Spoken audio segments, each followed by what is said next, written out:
Europe 1 matin.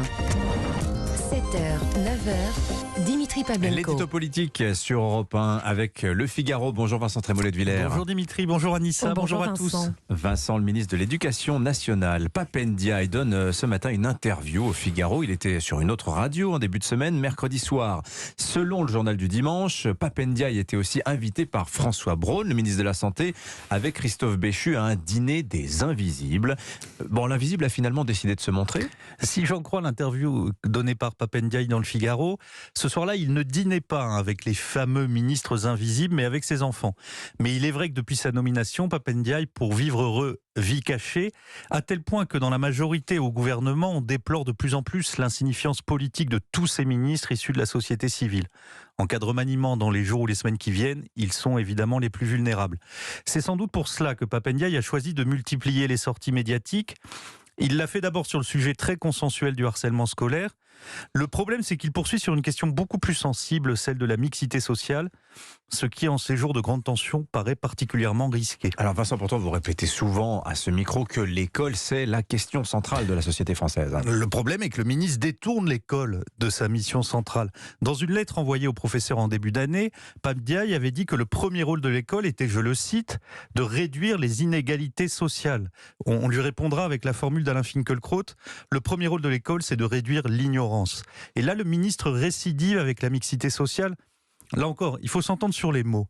Si la mixité sociale, c'est le modèle scolaire fondé sur le travail et le mérite, et des maîtres exigeants, modèle qui permet aux plus modestes par la sélection d'atteindre des sommets, c'est indiscutable, tout le monde est pour. C'est le modèle qui a permis à un petit enfant d'Alger né dans une famille analphabète, Albert Camus, de devenir prix Nobel de littérature. Mais je crains que dans la bouche du ministre, la mixité sociale soit l'exact contraire, c'est-à-dire appliquer aux rares endroits qui échappent à l'effondrement de l'école, les principes qui ont provoqué sa chute. Et ces rares endroits, on appelle ça l'école privée. Alors le ministre demande en effet un engagement résolu du privé, de l'école privée, en faveur de la mixité sociale. Mais qu'est-ce qu'il a fait à Bourdieu, le privé, pour qu'on lui demande sans cesse des comptes ?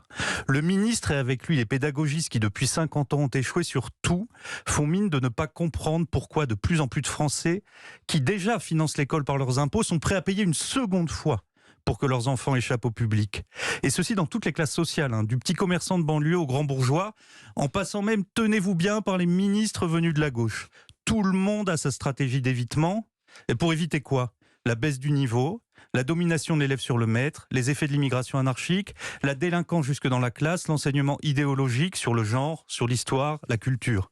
Et pourtant, ce sont les écoles encore épargnées que le ministre pointe du doigt comme si, une fois de plus, il valait mieux détruire ce qui marche plutôt que reconstruire là où on a échoué.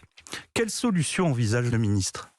Les pourcentages, dit-il, parce qu'il sait que le mot « quota » pour l'enseignement privé, c'est la ligne rouge. Mais quota ou pourcentage, qu'importe, nous sommes le jour décisif de la crise des retraites, au moment où la majorité doit rallier une partie de la droite. C'est quand même insensé de prendre le risque de réveiller ainsi la guerre scolaire. Cette fois, le ministre invisible aurait mieux fait de le rester. Merci beaucoup Vincent Trémollet de Villers, l'édito politique sur Europe 1. À la une du Figaro ce matin, comment y échapper ? La réforme des retraites, bien sûr, entre les mains du Conseil constitutionnel et ce cri du cœur lancé par votre confrère Yves Tréhard en édito, qu'on en sorte. Tiens, je signale aussi, allez faire un petit tour sur votre Box TV, canal 34, il y a une petite nouvelle, le Figaro TV Île-de-France. C'est votre nouvelle chaîne de télé, vous lancez. C'est notre nouvelle chaîne de télé, de culture, d'information sur l'Île-de-France, de débat. Voilà, Canal 34. Avec un nouveau visage, Victoire Sicora, que vous découvrez. Merci Vincent.